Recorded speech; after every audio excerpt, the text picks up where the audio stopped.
Hello friends, and welcome to our third session on reading comprehension. We have already covered what is the purpose of reading comprehension in an exam like CSET.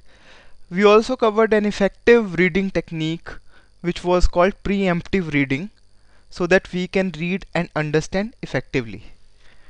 In this session, we would discuss in detail about tone of the passage, type of questions asked in a passage, in a RC passage, and how to use questions to answer these RC passage questions. So without wasting any more time, let's go to our first topic, which is tone of a passage.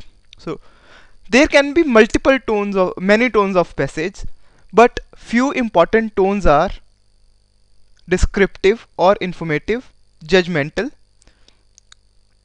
analytical, sarcastic or satirical, bemoaning or lamenting, prescriptive or sermonizing, and finally the critical tone. What do we mean by tone of a passage? So when an author writes a particular paragraph or a passage or a piece of any text, the author is writing it with certain mood, right? So he must be doing it to describe a particular event, or he must be passing on a judgment on some particular event, on some particular person, or he must be giving a vent to his anger on something which happened, right? So these are the moods which affect the tone of the passage, right? So with what frame of mind the author is writing the passage determines the tone of the passage.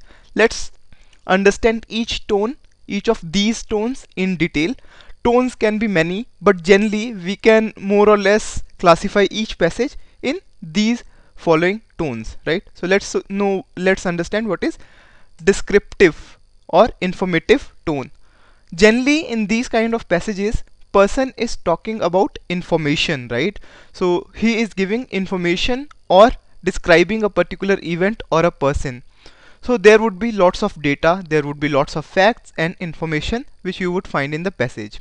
The subject of the passage can be anything. It can be an event which happened in the past or an event which might happen in the future. It can be the history of civilizations or the kings. It can be science and technology. For example, advent of new gadget, what are the features of these gadget, how this gadget would help, and all that stuff. These comes in factual information, right? So this is a descriptive kind of passage. For example, in newspaper these days we read that President Obama is coming to India, right? So a descriptive passage about this would talk about details of his visit, timelines, the schedules, who all are accompanying him, where he would visit, what are the important talks which might take place, and all that stuff. So this is a descriptive kind of passage, right? So you would understand a descriptive kind of passage from lots of data, from lots of fact, etc. once you read the passage. Second tone is judgmental. This again is very easy to determine, because once you read the passage you would understand that author is expressing his views or taking a position on a particular issue, right? For example, if you read a passage and see that author is determining whether a particular event which happened in past or a particular person is good or bad, or somebody is intelligent or dumb, so if he is passing these kind of comments or judgments, then this is a judgmental type of passage. This passage particularly tells the perspective of author on a particular topic, right? So it's very narrow in its approach, because it tells about the perspective of just the author, right? So that's the judgmental passage. For example, an author might not like the convergence which was happening in the past, right? So he might be demeaning those convergence. This author is passing the judgment that these conversions were bad, they were not good for our society and all that stuff. So this kind of passage is a judgmental passage. Next is analytical, a very important form of passage. We would find most of the passages which appear in our CSET exam are of analytical type, right? So here the tone of the passage is characterized by the presence of logic or justification to support something, right? In such passages, author tries to analyze an issue, right, pertaining to the pros and cons or compare two or more things. So there would be pros and cons, or there would be two or more comparison between two or more things, and then he tells us why he feels something is better than other, right? So here he is providing a complete analysis, unlike a judgmental passage where he is taking positions, right? Here he is not taking positions, he is listing down various pros and cons, various reasons or logics for a particular event, right? For example, if a passage talks about Obama's visit, how important it is for the foreign policy of India, what would be the consequences of his visit on India, and finally he analyzes that how this visit is going to change India, right? Is going to change the foreign policy of India, or going to change the politics of India in general. Then this would be an analytical kind of writing, right? So an analytical kind of writing is characterized by lots of logic, lots of judgment. There would be pros and cons. He would be comparing one thing with another, and then finally presenting his view. This is how analysis goes. Then there is another kind of passage which is sarcastic or satirical. These kind of passages are very rare in our CSAT exam, but it's good to know about them. So in this, author makes fun of a person or a situation in a very subtle way, right? For example, an author commenting on somebody's on selector's comment about Virat Kohli's bad performance due to Anushka Sharma, right? So he might do it in a very satirical way on the selector, right? So he might mock the selector in particular way about this feminist comment of his. So this is a satirical kind of passage. In general, if you see the cartoons, right, the cartoons in newspaper, in our Hindu newspaper, these are more or less satirical in their nature, because they are mocking a particular situation or making fun of particular situation in a very subtle way. So these are satirical tones of passage. Finally, not finally, but yes, there is another type which is lamenting, right? Lamenting means to feel sorry, right?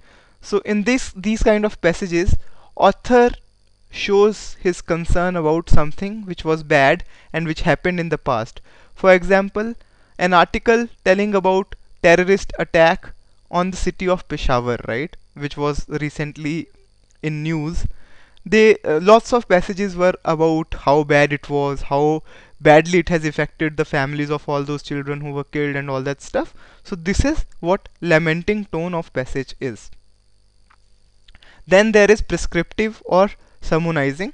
In this, author tries to convey certain things and certain advices or recommendation to the reader, right? So there might be a call for action. For example, an author might talk about how civilians can tackle terrorist activities by forming groups, by education, etc., and this would come under prescriptive or sermonizing category. And finally, the last tone we would be discussing is critical. Here, the author would criticize, which means he would find flaws in something or praises something, right? So he would present his critical point of view, whether he likes certain thing or not, why he likes certain things, and what are the things which make a certain thing positive or negative, right? So these are the critical passages. So for example, an article on Peshawar attack talking about lack of humanity in terrorists and what leads to such things come under this category. So an author might be talking about the terrorist attack on Peshawar.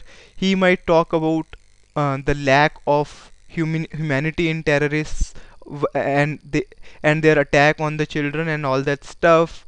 What leads to these attack, and what are the causes that terrorists choose a place like school for such attack. This all comes in a critical critical tone, right? Sometimes you might confuse a critical tone with an analytical tone, but keep in mind an analytical tone usually has pros and cons, right? Whereas a critical tone would be more on the lines of finding flaws or praising something, right? So this is a subtle difference between analytical and critical kind of passages. Now in our CSAT exam, most of the passages are of analytical nature, as I pointed out earlier as well. So they would talk about pros and cons of a particular situation or an aspect, right? Some passages are judgmental as well, right?